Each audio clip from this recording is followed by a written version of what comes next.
पाकिस्तान बन गया है भारत के लिए एक बड़ा सरदर्द। भारत के लिए बड़ी मुसीबत आगे और आएगी, क्योंकि मोदी जी तो 2 दिन में सरेंडर करके किनारे हो गए और आज मैच भी खेल रहे हैं। आप देशभक्ति देखो इस आदमी की, कि जो कह रहा था भाई बहनों मैं जैसे मैं लहू नहीं गरम सिंह, वो ठंडा हो गया है। मैच इंडिया पाकिस्तान मैच, सुनिए रिपोर्ट ये थी, है और रहेगी, क्योंकि जो हुआ है वो पता नहीं जाएगा। चाइना की सैटेलाइट से पाकिस्तान ने भारत पर लाइव नजर रखी और भारत को नुकसान पहुंचाया। क्लियर है। आज पाकिस्तान ने चीन के साथ सैटेलाइट डील की है, यह है रिपोर्ट। भारत के खिलाफ पाकिस्तान अपनी सर्विलांस क्षमता को बढ़ाने के लिए चीन के साथ समझौते पर साइन कर चुका है।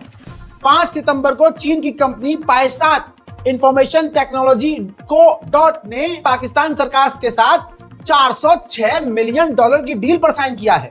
चीन पाकिस्तान ने मिलकर दिया भारत को बड़ा सरप्राइज। चाइना पाकिस्तान की नई खतरनाक डिफेंस डील। भारतीय मीडिया में थरथराहट, गुदगुदाहट, सरसराहट फैल गई। ये डिफेंस डील भारत के लिए कितनी खतरनाक साबित हो सकती है, सुनिए भारतीय मीडिया की ये रिपोर्ट। हमारे साथ रहिए। पाकिस्तान बन गया है भारत के लिए एक बड़ा सरदर्द। भारत के लिए बड़ी मुसीबत आगे और आएगी, क्योंकि मोदी जी तो 2 दिन में सरेंडर करके किनारे हो गए और आज मैच भी खेल रहे हैं। आप देशभक्ति देखो इस आदमी की, कि जो कह रहा था भाई बहनों मैं जैसे मैं लहू नहीं गरम सिंह, वो ठंडा हो गया है। मैच इंडिया पाकिस्तान मैच, सुनिए रिपोर्ट ये थी, है और रहेगी, क्योंकि जो हुआ है वो पता नहीं जाएगा। चाइना की सैटेलाइट से पाकिस्तान ने भारत पर लाइव नजर रखी और भारत को नुकसान पहुंचाया। क्लियर है। आज पाकिस्तान ने चीन के साथ सैटेलाइट डील की है, यह है रिपोर्ट। भारत के खिलाफ पाकिस्तान अपनी सर्विलांस क्षमता को बढ़ाने के लिए चीन के साथ समझौते पर साइन कर चुका है। 5 सितंबर को चीन की कंपनी पायसात इंफॉर्मेशन टेक्नोलॉजी को डॉट ने पाकिस्तान सरकार के साथ $406 मिलियन की डील पर साइन किया है। इसके तहत पाकिस्तान को इंटीग्रेटेड सैटेलाइट सिस्टम तैयार करने में मदद मिलेगी। इस प्रोग्राम के पहले फेज में 20 सैटेलाइट को लॉन्च और एक सैटेलाइट निर्माण केंद्र की स्थापना और सपोर्टिंग सॉफ्टवेयर का डेवलपमेंट शामिल है। बहुत बड़ा स्टेशन पाकिस्तान में बनाया जाएगा और पाकिस्तान डायरेक्ट वहां से भारत की हर मूवमेंट पर पैनी नजर रखेगा। भारत के हमला करने से पहले पाकिस्तान पूरी तरह से अलर्ट और डिफेंस मोड में आएगा, और अब तक जो खतरा भारत को था पाकिस्तान से, आने वाले समय में अब पाकिस्तान से भारत को और बड़ा खतरा होगा। और उसी चाइना से हाथ मिलाकर आए हैं मोदी। देशभक्त हैं कितने बड़े मोदी। ये भाजपा और भजपिल्ले कितने बड़े देशभक्त हैं।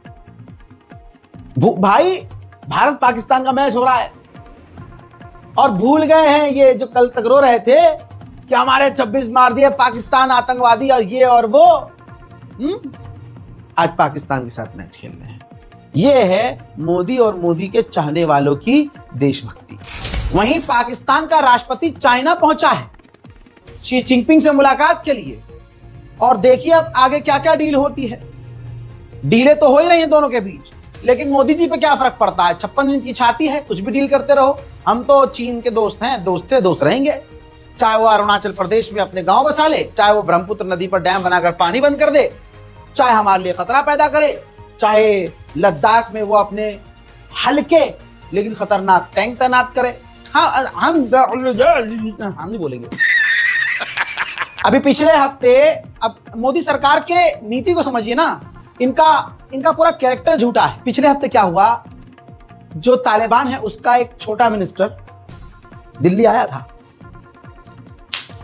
और जो मेडिकल एग्जीबिशन था, फार्मा मेडिकल एग्जीबिशन, उसमें वो तालिबानी नेता शामिल हुआ था।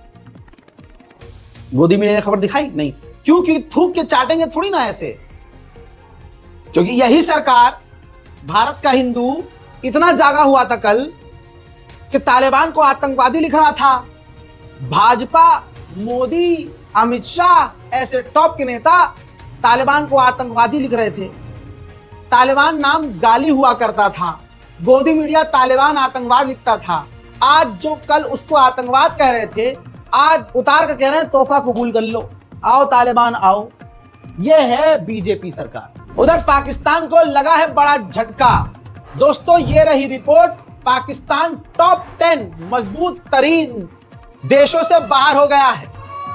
भारत चौथे नंबर पर है, अमेरिका ताकतवर देशों में पहले नंबर पर, रूस दूसरे, तीसरे पर चाइना और चाइना के बाद चौथे पर हम हैं। पांचवें पर साउथ कोरिया है, छठे पर यूके है, फ्रांस सातवें नंबर पर, आठवें नंबर पर जापान, नौवें पर तुर्की और इटली 10वें नंबर पर। पाकिस्तान फिसल कर आ गया है 12वें नंबर पर। अब पाकिस्तान भले ही कहता रहे कि अरे ये रिपोर्ट तो ऐसी ही है वैसी ही है, हमारी सेना ऐसी है हमारी सेना वैसी है, हम यूं कर देंगे, हम, अरे भाई तुम पहले बाढ़ पर ध्यान दो। उधर ताइवान के आसपास उथल पुथल तो हो ही रही थी। लीजिए अब क्या कर दिया चाइना ने अपने एयरक्राफ्ट कैरियर और युद्धपोत को ताइवान के करीब तैनात कर दिया है, उस इलाके पर नजर रखने के लिए कि ताइवान के आसपास से किन किन देशों के जहाज, वेसल, युद्धपोत, एयरक्राफ्ट कैरियर गुजर रहे हैं। उधर चाइना से किलस तो ऑस्ट्रेलिया भी गया है, तो ऑस्ट्रेलिया ने ऐलान किया है कि वो $8 बिलियन खर्च करके न्यूक्लियर सबमरीन स्टेशन बनाएगा। यानी चाइना का खौफ इतना ज्यादा ऑस्ट्रेलिया को है कि अब वो भी हथियार बनाने में दिमाग लगा रहा है, पैसा लगा रहा है। उधर चीन का खौफ अमेरिका को इतना है कि अमेरिका ने $10 बिलियन, 10.8 लगभग है, हाँ 10.8 बिलियन खर्च किया है क्लासिफाइड ऑपरेशन पर। यानी कई कंपनियों को उसने मोटा पैसा दिया है कि चीन को टक्कर देने के लिए खुफिया हथियार बनाओ। वो हथियार कैसे होंगे भाई नहीं पता, लेकिन चाइना को टक्कर देने के लिए इतना पैसा अमेरिका ने लगाया है तो कुछ तो खतरनाक बना रहा होगा। नेपाल के इंटरिम प्रधानमंत्री बन चुकी हैं सुशीला कर्की। प्रधानमंत्री पद संभालते ही उन्होंने तुरंत हॉस्पिटल्स का दौरा किया। सुशीला कर्की अब प्रधानमंत्री का पद संभाल चुकी हैं और सबसे पहला काम उन्होंने ये किया, काठमांडू में जो अस्पताल है, उन अस्पतालों में जो घायल प्रदर्शनकारी हैं उनसे मुलाकात के लिए, उनके हालचाल को पूछने के लिए पहुंच गई। ये कदम उनका नेपाल के लोगों को पसंद आ रहा है। वहीं म्यांमार में अभी भी गृह युद्ध चल रहा है।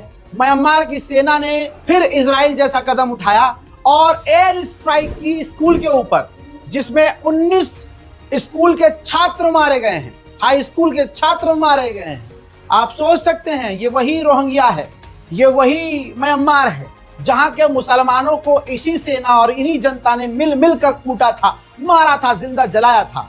अब वहां ऐसा बवाल है, ऐसा अजाब है कि सालों साल बीत चुका है। ये इनको मार रहे हैं, वो इनको मार रहे हैं, काट पीट चल रही है, अजाब इलाही। उधर नॉर्थ कोरिया के तानाशाह ने ऐलान कर दिया है, किम जोंग उन ने, कि वो और न्यूक्लियर हथियार बनाएंगे। उधर एक बार फिर से रूस के ड्रोन रोमानिया और पोलैंड में घुस गए, जिसके बाद दोनों देश रोमानिया और पोलैंड फिर से रूस पर भड़क गए। हालांकि रशिया का कहना है कि यह गलती है।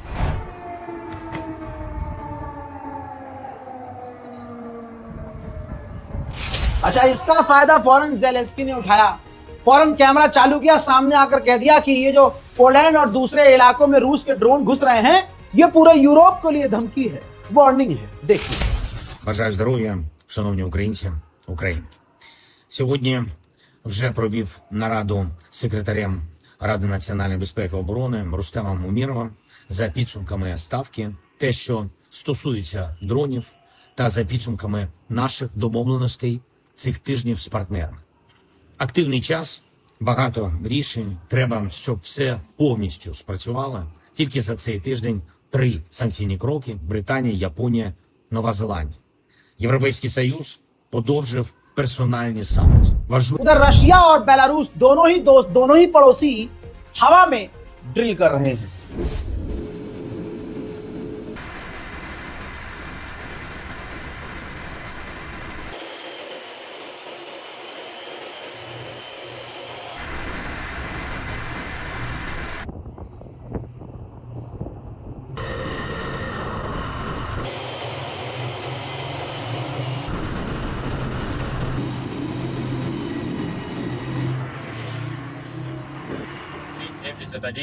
Раздел 43-52 раздел। रूस के ड्रोन पोलैंड में बार बार घुस रहे हैं, जिसकी वजह से अब नाटो ने 3 अपने राफेल फाइटर जेट पोलैंड में तैनात कर दिए हैं। उधर नेटो के चीफ भी डर गए हैं। नेटो के चीफ ने दुनिया को डराते हुए, नेटो के साथियों को डराते हुए कहा है कि रूस की मिसाइलें 10 मिनट में यूरोप के किसी भी देश में घुस सकती है। तो हमें तो कुछ सोचना पड़ेगा। More generally speaking, I don't like that whole Eastern flank thinking because it gives the impression that if I live in Madrid or in London, I'm safer than when I live in Tallinn. And that is not true because these latest Russian missiles, when they will be launched, they come down with 5 times the speed of sound and they will take 5 or 10 minutes longer to reach Madrid or London than they take to reach Tallinn or Vilnius. So in that sense, let's agree that within this alliance of 32 countries, we all live on the Eastern flank. Why is रूस कुछ भी कर ले, Ukraine भारी पड़ रहा है। Ukraine ने 1500 किलोमीटर अंदर नोवो उफा ऑयल रिफाइनरी, उफा के अंदर, जो रूस के अंदर का इलाका है उफा, वहां पर हमला कर दिया। यानी रूस का एयर डिफेंस सिस्टम टट्टी है भाई, टट्टी। यूक्रेन 1500 किलोमीटर दिन के उजाले में घुसकर हमला कर दे रहा है। अब नेटो, ये तस्वीर देखिए, नेटो ने पोलैंड के अंदर अपनी और फौज भेज दी है। अभी तो फाइटर जेट तैनात किए थे, अब फौज भी नेटो भेज रहा है पोलैंड, यानी यूक्रेन और रूस की जंग में अब घुस गया है नेटो। अब ग्राउंड पर तस्वीरें बदल सकती हैं, जंग रुकने के बजाय बढ़ सकती है। उधर भाई साहब रूस भी कम नहीं है। रशिया ने पोलैंड से कुछ ही दूरी पर, बॉर्डर पे, मतलब बिल्कुल बॉर्डर के करीब, मेन रोड पर, बिल्कुल सड़क पर, बीच में ही, पोलैंड के करीब रूस ने अपनी सबसे खतरनाक स्कैंडर मिसाइल तैनात की हुई है। उधर बुल्गारिया के बीच पर भी, तस्वीर देखिए, बिल्कुल बीच पर, बुल्गारिया में अलग देश है भाई, वहां पर भी रूस का ड्रोन मिला है, जिसकी वजह से पूरे यूरोप में हड़कंप मच गया है। उधर डोनाल्ड ट्रंप ने धमकी दी है पुतिन को, कहा कि मेरा सब्र खत्म हो रहा है, पुतिन जल्दी डील कर ले।